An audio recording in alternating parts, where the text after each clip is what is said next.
evening and welcome to 2020-2021 New Brunswick Cattle Producers Regional Meetings.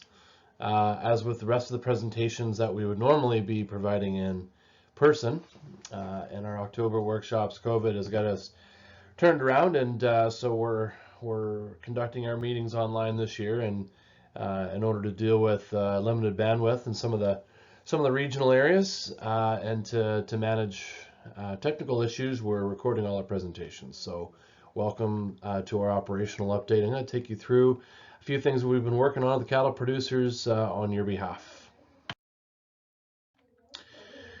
So this is the agenda. This lines us up here at item number 6 in the chairman's update, as we've called it in the past, and more or less our operations update for the year. So of course, New Brunswick Cattle Producers is your voice for the New Brunswick cattle industry, as you know. Still working with 8 regional directors and 1 director that's appointed by Dairy Farmers of New Brunswick, and currently Wietse Dijkstra is filling this position on behalf of DFNB. We do have a dealer member observer, which was established in 2017, and Thomas Friars fills this position on behalf of industry.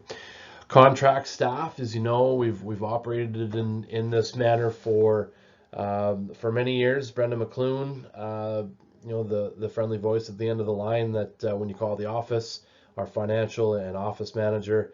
I help out with operations on a strategic opportunities perspective, and support the work that Brenda's doing, and the directive of the board. Brad McCullum is contracted to operate our inspection services for levy compliance, and then Ashley Anderson out of the ACMA office in Truro has taken on our communications contract. So we do represent the beef sector to government, the public, and other organizations that serve the national industry, and so a long list of cattle sector stakeholders that we liaise with on a regular basis. Canadian Beef Checkoff Agency, so you know we do need to support supply an annual business plan to the NCOA that outlines how levy dollars are to be used in province, and to allocate to our other industry partners, which is Canada Beef and the Beef Cattle Research Council. So see a little bit later on in the presentation how we allocate our funds to Canada Beef, which is the national and international marketing arm of the Canadian beef sector, and then BCRC, who does research and extension in the cattle sector here in Canada.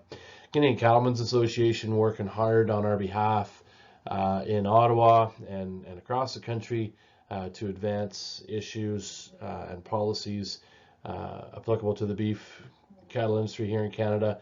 Verified Beef Production Plus operates out of the CCA, but we've done a fair amount of work here over the last number of years through Maritime Beef Council in promoting that VBP Plus program. We'll talk a little bit about that later. Canadian Food Inspection Agency, so when it came down to the livestock transportation changes and regulation changes a couple years ago, and more recently, some of the work we're doing on animal health emergency management planning. CFAA is a clear partner there. Canadian Cattle Identification Agency, you know, keeping a close eye on what they're doing, and liaising with them on issues such as traceability and tagging and animal identification. And then, of course, the Maritime Beef Council, which has become a very valued and a very valued partner and focus for what we're doing at NBCP. So how to stay in touch with us and keep up to date on news and goings-ons in the sector and programs. Got our newsletter, 2 editions a year, the email list, so you'll get regular updates from Brenda, which includes our weekly market report that we've developed over the last couple of years. Website, all that information is stored on the website. Facebook and Twitter, staying fairly active on both those social media platforms. And then again, that kind and gentle voice in the office. If you need to reach Brenda, the number is there, and if you need to reach me, you can reach me through that number, and Brenda will get you in touch with me as necessary.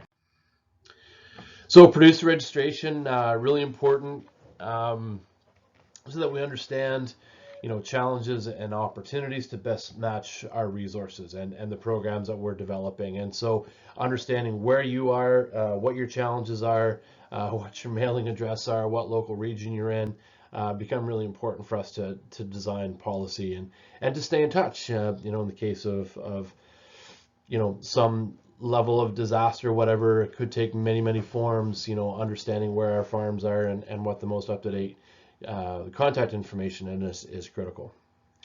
Also establishing voter eligibility. So this evening, you'll note that we did roll call when we got started, so that we identified the producers from the region who were on our meeting tonight, and so do have voting privileges to nominate directors from the floor.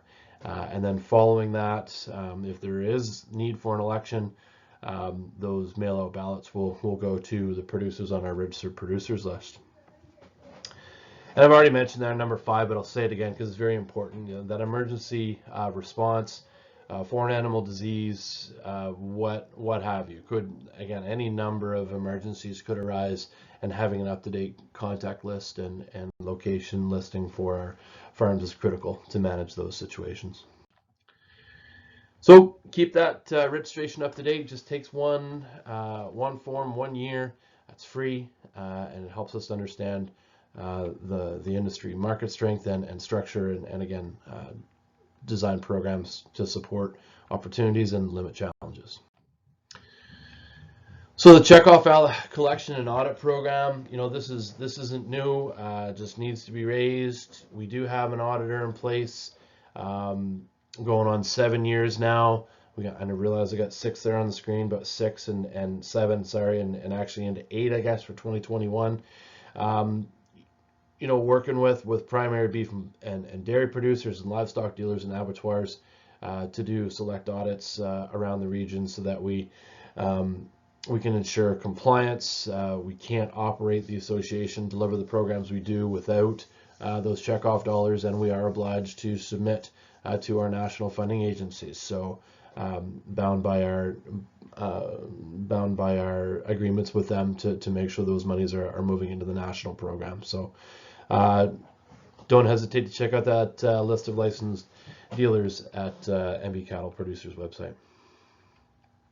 And remember, by law, it is unlawful to sell to a non-licensed livestock dealer. So that being said, so $6 per head. This hasn't changed since February 1, 2018. But I just want to reiterate here that $250 of that does go to the National Association, which supports Canada Beef and BCRC, as well as some issues management needs that CCA is dealing with on the public trust side of the equation. So $250 goes national, $350 stays back to fund the provincial operations here in New Brunswick. Haven't changed our districts, but we will note, it's important. We did this a couple of years ago, started to bring regions together so that we could bring in our guest speakers. So you'll recall in years prior, we would have had a workshop and had some pretty successful workshops. I think pretty good participation. We had some great speakers come out and talk about very pertinent issues to the industry. So in order to facilitate that, we brought 8 regions into 4, and the local region that hosted was always the region that where the director was up for election. So that hasn't changed, and but you'll note we are I guess we're hosting in those same 4 regions this year. So here's a little detail on those checkoff allocations, and I was afraid that this slide might look like this. It didn't on my other screen. The way we have allocations set up here, you can see over here on the right-hand side, the national checkoff allocation. So that's how things square out nationally. So 65% goes to marketing, 19% is brought back to the province for provincial investment in programs, and 16% goes to research. The way we've got it set up here in New Brunswick is that 40% comes back for provincial investment to support the programs we deliver. 25% goes to marketing, 30% goes to research, and then 5% goes to issues management. And again, that's managed by the Canadian Cattlemen's Association. That goes to, largely public trust issues that may arise around animal welfare or greenhouse gas emissions or what have you. But it goes towards the public trust component of what we do as a sector to make sure that we're communicating effectively with the public. So a little bit about some of the projects and programs we have in place. We established the Dairy Beef Sector Working Group back in May 2018. Didn't get a lot done last year. We kind of ran into the COVID challenge, right? And things kind of went haywire. So we didn't make a lot of progress last year, but this is something that's been on the board agenda for the last couple meetings, and we do have a go-forward action plan to reach back out to DFNB and get this conversation back on the agenda and see if we can move towards a formula-based dairy levy collection program. We now are the only province in the Maritimes that does not have one. Nova Scotia has had one for several years. It's working very successfully for both the dairy and the beef sectors there, and PEI has just implemented a program as well. So seeking to follow their lead and see that happen here in New Brunswick as well, if possible. Maritime Beef Council, I mentioned before, key focus for what we're doing here in the region, recognizing that any one of our provinces, New Brunswick, Nova Scotia, or PEI, pretty small fish in a fairly spread out big pond. So working together through the Maritime Beef Council to promote sector growth, research, communication, and shared national representation has really worked quite well for us. So you've heard us talk about the Maritime Beef Sector Growth Strategy. I'll mention that a little bit earlier, but we have just gone through a full review of the strategy. Research, we're still looking at that testing feed efficiency in heifers, beef heifers, and developing that green herd model that we've presented on before, and we're also supporting the Maritime Beef Test Station with bull testing on their growth safe systems. Communication, again, collaborating through the Maritime Beef Conference. I'll mention this a little bit later again, but these are all gone virtual, but we are still collaborating regionally to deliver that conference. And then that shared national representation. So Maritime Beef Council selects our CCA rep to sit on the executive, similar to CFIA and BCRC. So having those representatives report back to the Maritime Beef Council Board means that we're getting that regional representation, both going out to those national associations and then back, so that our representatives only have to make one update and all three provinces are getting it, and then that goes back out to our provincial members. So really a very functional operation hierarchy that we've set up there for collaboration.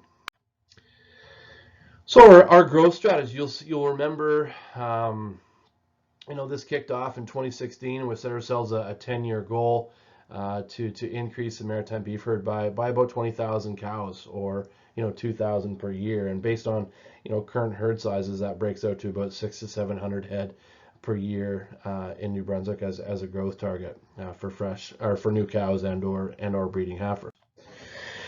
The opportunity, we looked at where Maritime or Atlantic Beef Products was sitting. This 10,000 head call has turned into more like 15, maybe 18,000 head. Really strong growth in the market there that ABP is servicing. Also, the Ontario Corn-Fed Beef Program continues to see success around the world, and they are hungry for calves. Which we've seen reflected in the relative strength of the calf market over the last even since COVID, right? Things have stayed fairly positive in that 6-weight calf category, and some questions about how long maybe that'll last, but based on some current red ink at the feedlots. But these are the challenges that we're trying to address with that strategy, right? Understand those opportunities and challenges. Land availability. We know there's significant land sitting vacant in New Brunswick. We've identified 200,000 acres plus that of acres that could either be hayed or pastured. Understanding a lot of that ground is wet and or rocky, and or both. So there are production limitations that keep it from being cropped annually, but it will grow grass in between those wet spots and the rocks. So what's the opportunity there? Got those 5,300 acres of crown land pastures that could be enhanced to increase their carrying capacity. We've been over this many times, so we'll talk about a project that we've implemented this year to try and leverage some of that opportunity. So I mentioned earlier with the implementation committee, we've been working with the provinces to take a look at the goals that we've set and the programs that are included in the individual aspects of the strategy, and it's been a really rewarding process to walk through the strategy one by one. And I know Amy will be providing some presentations in the coming weeks and months on what that updated growth target looks like. Professional development opportunities. We've got the Maritime Beef Conference, the Summer Forage Field Day. Of course, we couldn't get together this summer due to COVID, but there were a number of videos collected. So we tried to basically get all these communication vehicles online. Our fall workshops, we recorded those presentations we would have had prior to our regional meeting, and those are available on the New Brunswick Cattle Producers YouTube channel. Maritime Feedlot School continues to operate. Amy's done a fantastic job of pivoting, the beef conference and the feedlot school and the Maritime Beef School and the calf club meetings that we've been holding. Really good job of transferring those into a virtual online series of meetings. We can't just stop what we've been planning. We can't get together because of group size restrictions and travel in and out of regions around the province. So this is our opportunity, and we've tried to meet it head on. Say all those programs have gone virtual, and ultimately it's probably certainly saved us some money. So a way to stay in regular contact without traveling all about the countryside, stay home close with family and still communicate. So definitely some pros and cons. We do miss certainly getting together and the fellowship that we have when we do so, but this is what we've got to work with right now.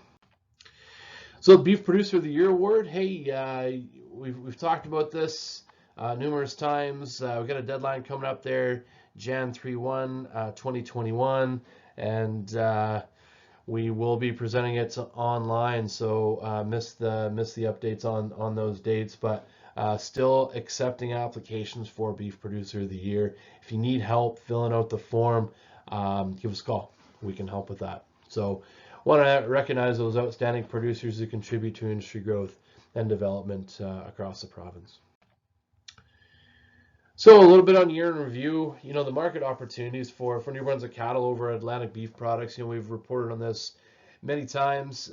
They've done a pretty good job at identifying new brands, with specific production attributes, and they're staying true to those brands and doing a pretty nice job on marketing.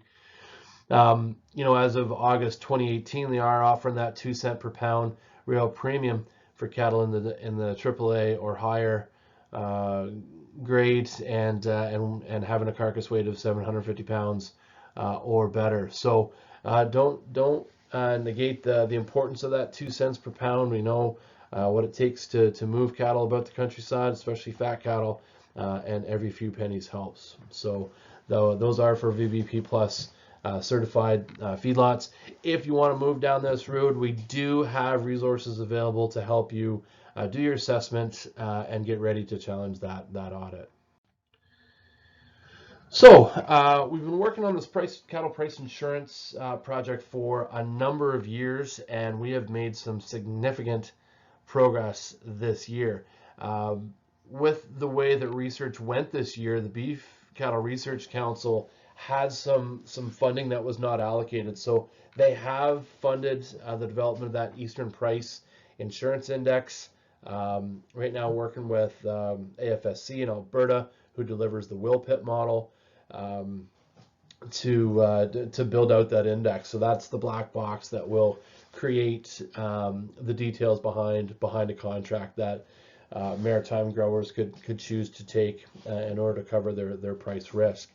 Had significant support from the beef producers in Quebec and the beef farmers of Ontario. So hats off to Andre and Richard in those offices for stepping out with the support. Got a lot of support too from the auction yards in Ontario and Quebec, who are going to be feeding in market pricing information to help create those settlement contracts. Further to that, the province of New Brunswick, stepped up with some funding for us to explore the administrative capacity requirements here in the province. What would it look like? How will it be rolled out? What does the marketing look like? Who's going to link with the producer? Lots of questions on how we deploy this commercially on the farm, and that's the work that we're doing through New Brunswick Cattle Producers Now with support from Maritime Beef Council. Further to that, Amy at NBC is working on an Agri risk program application federally that will see further development of this price risk management program for Eastern Canada and link to the Wilpit model, and also seek federal financial backstops to create that indemnity fund so that we can move forward on project implementation. So this would be the same trajectory, trajectory they used in Western Canada to develop and deploy the Wilpit. So that's progress. We've been talking about this for a number of years. Lots of hoops that needed to be jumped through. Lots of very detailed conversations. But again, hats off to the crop insurance groups in Saskatchewan, Manitoba, and Alberta. A lot of support there, and offered a lot of detail on the individual documents that they use and some of the processes they went through for regulatory changes and various other aspects of change that needed to happen to see Wilpit come together. So it has been an all hands on deck process, and also CCA has supported us a great deal, as well as Canfax. So Brady and Brenna, thanks too for your support out west. So our calf club and dairy beef value chain projects continue to roll. We did get some groups of cows pulled together in the Antigonish area. Got some developed here in kind of the New Brunswick up through St. John and into the Carleton County area. Some growing pains, I think, on this model as we figure out how we fit in and how the stakeholders work together. But we haven't lost hope that this calf club model is a model for the future, and we're looking at a few innovative pieces to add on in the coming months, I guess, as we roll into the next fiscal year after April 1. So stay tuned for that. That dairy beef value chain, Amy has been busy working with counterparts in PEI, so we've doubled down on some funding there, working with some researchers there at UPEI to understand early life calf health, and also Amy continues to work with dairy sector stakeholders here in New Brunswick and across the Maritimes on exploring and developing that dairy beef value chain. As we know, more of those beef Holstein cross animals come to market. There is a market opportunity there to grab a premium, and we are seeking to leverage that however possible. So the transportation regulation changes have come into effect as of February 20th, I guess about 11 months ago. Haven't seen a great deal of impact, but again, producers are reminded that it is your responsibility to understand how regulations have evolved and what it means for you and your farm, and if you're contracting your livestock operation or livestock transportation work, then that contract transporter also needs to know about those regulations. So not going to belabor this point a whole lot, but just remember these changes have happened, and Jonathan Wart has recorded a presentation for us. He was going to be with us in person at our regional meetings. That couldn't happen. So that YouTube video is on the New Brunswick Cattle Producers YouTube page. Go ahead and check it out. Lots of good information there. So come right down to COVID-19 response and action. So early on in the pandemic, when programs were being rolled out of Ottawa, there were calls from the ag sector to say, we're here too, we're suffering, we need our support. Minister Bebeau was very steadfast in her positioning that there is an existing suite of business risk management programs available to the Canadian livestock sector. So your Agri Stability, your Agri Invest, and then the Agri Recovery programming. We were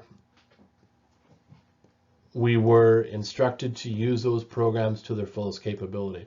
So we understood that Agri Stability enrollment here in the province in the beef sector was quite limited. So we sought to understand why and what that meant for the sector. So I'll report on that just a little bit later. Further to that, back to COVID, we took a hard look early on about what were the markets going to do? Were we going to be in an oversupply position of live cattle? What needed to happen for local abattoirs and processors? We know that those abattoirs have been going full out, unprecedented volumes rolling through the processors. So we work closely with government to look at some of the ad hoc programming that was brought in, to support. Is it reefers? Is it new cooler capacity? Is it cutting floors? What do the abattoirs need to manage this large influx of live animals for processing? So we had weekly meetings with government and other stakeholders in the ag sector. We stayed in really regular contact. Luckily, we came out on the backside in pretty good shape. Despite some backlogs in processing at some large processing facilities across the country, I think in the grand scheme we've emerged relatively unscathed. So what happens next? This is where we continue to work and communicate with government about. There's a strong focus on food self-sufficiency here in the province. So what does that mean for the livestock sector? What are the things that we need in the beef sector to be finishing cattle here, to maintaining our cow herds, to process those animals here and get them out into retail positioning so they can go onto the dinner plates for New Brunswick families. So that is an ongoing effort and a strong focus being put on there from the province of New Brunswick, and so hats off to their leadership there. So again, that Agri Stability Review. So this started in Western Canada.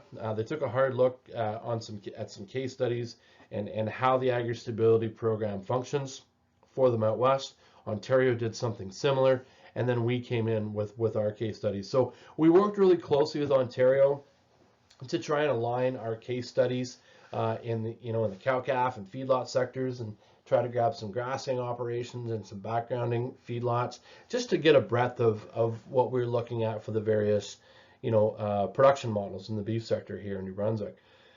And so the questions we were looking to answer, how does Agri Stability respond to the market volatility like we've seen through COVID? And what are the barriers to adoption that are leading to low participation rates in New Brunswick? So Steve Funk had done the study for us out of Myers, Norris and Penny. His review presentation is on the New Brunswick Cattle Producers website. I encourage you to go and take a look at it. Bottom line, production records, reference margin limit rules, which were identified nationally for review, are limiting impact, and maybe not having a really detailed relationship with our accountant advisory firms are leading largely to the lack of participation. You'll hear Steve say, in his presentation, that Agri Stability is one of the cheapest insurance options you can find on the market. So well worth the effort, because it does cover those margin decreases under the majority of circumstances, but it is not a simple program to use, which is why, the recommendation is to build that really strategic relationship with your accountant and enroll in Agri stability consistently year over year to get the maximum benefit. So encourage you again, go and watch Steve's presentation. If you've got further questions, don't hesitate to reach out. Community pasture. So we partnered with Tantamar Community Pasture, New Brunswick Soil and Crop, Ducks Unlimited, and Canadian Forage and Grassland Association to implement a pasture management plan out there out on Tantamar, and broke that large pasture into 6 paddocks. Hired a summer student that worked directly with Matt for the summer, helped to install the fences and monitor those fences and monitor watering systems. Now, unprecedented drought. Water availability became a real limiting factor to animal movement. So we got some infrastructure out there. You bet. Were we able to keep cattle in those paddocks for the whole of the summer? No, we weren't, because they had to be allowed to move to capture water. So what do? Ducks went out and put in a couple wetland watering systems that will facilitate that pasture infrastructure. So you know what? Lessons learned, challenges faced, but we're going to continue to move forward, and we've taken all these lessons as positives. New Brunswick Soil and Crop is currently working with the CFGA to assess soil carbon storage potential. So the large thrust around this project is what kind of carbon sequestration is happening there, and how does that equate to maybe carbon offsets? Is that a new revenue source for pasture managers here in the province? I will note we are exploring having some additional summer students on staff in New Brunswick cattle producers. So if you're running a community pasture and you'd like to have some help to do some upgrades or monitor cattle, or whatever it might be, we are ready and willing to work with you to secure summer students from the local area that will give you that labor to help make those changes and implement that management on farm. So don't hesitate to reach out. So the Animal Health Emergency Management Planning. So the website is here. This is a national program. Last year, 2 years ago, Nova Scotia had taken part. So this is the handbook that they had developed. There we go. You can see it there. What it is it's a step-by-step guide to who does what and when and why. And so it's really geared towards, again, that animal health, foreign animal disease outbreak. Right now, African swine flu is a major concern for the pork sector, so that's really pushing the need for some of these emergency management plans. But we lived through BSC. We understood the impact that had. We weren't ready for it. We hadn't planned effectively for what came next, and so this plan is designed to do that. So we've got a couple workshops coming up here in February 2021. And we're going to be identifying an action plan to go forward April 21, 2021 through to March 2022, which will include some producer outreach and some workshopping there to provide updates on what we came up with for the plan, how to assess foreign animal disease on the farm, and what comes next if you suspect that you may have something happening there on the farm. So another valuable project that we've been itching to get at for a couple of years. So we've started this year. Very happy with that. So I've already mentioned, numerous projects happening through the Maritime Beef Council, and I put this up as a placeholder. Amy Higgins also has an update on the New Brunswick Cattle Producers YouTube page, outlines the projects that she's working on there on behalf of New Brunswick, Nova Scotia, and cattle producers. So I encourage you to go and take a look there. Also, don't hesitate to jump on the Maritime Beef Council website. Check out the beef school, the feedlot clubs, the calf clubs, the conference, which has gone online virtual. Lots of resources still available, being provided through the Maritime Beef Council, only virtually. So there's the link to the YouTube channel. You can also go to YouTube and just search New Brunswick Cattle Producers. It's the first channel that comes up. All these presentations are going to be housed there, including the updates from our auditor, Teed Saunders Doyle, and Brenda's also got an update there on the budget for next fiscal year, cattle producers. So your source for all things cattle, and all of our projects in the future, we will be providing these verbal updates through video recording, and they will be posted on that channel, and they will be provided in both official languages.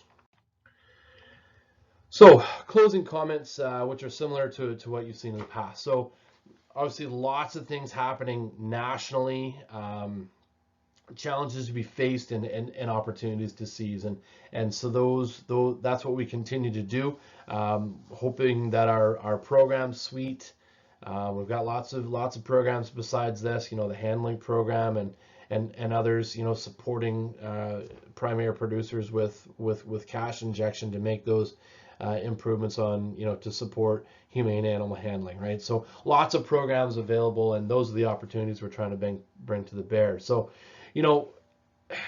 evident too, hopefully, the breadth of the projects and various initiatives that we're involved in, and operating on some pretty limited financial resources. So doing the very best we can, but and which is why stakeholder support is so crucial, so highly valued. If you've got challenges that you're facing, don't hesitate to pick up the phone. We are here to work with you to close out those challenges in as much as possible and seize the opportunities. That's what we're all about. So we are making the best use of the Canadian Agriculture Partnership funding, as you can see here, and Steve will mention in the auditor's report. And again, if you've got ideas, give us a call. More than willing to explore those programs with you and put things on the ground that can help, again, you seize opportunities. So little return on investment, we've seen this in the past, the number of head marketed, checkoff revenue brought in, project funding brought in. So, from where we started in 2010 to where we pushed out to 2019, we are working hard to generate a significant return on investment, edging in that 300 to 350% plus range. So we will continue to keep working and delivering these large returns on investment. So with that, we're going to close out the video. If there are comments or questions, we will take them either through the chat box, or you can unmute your microphone and ask them in person. So thanks very much for your time.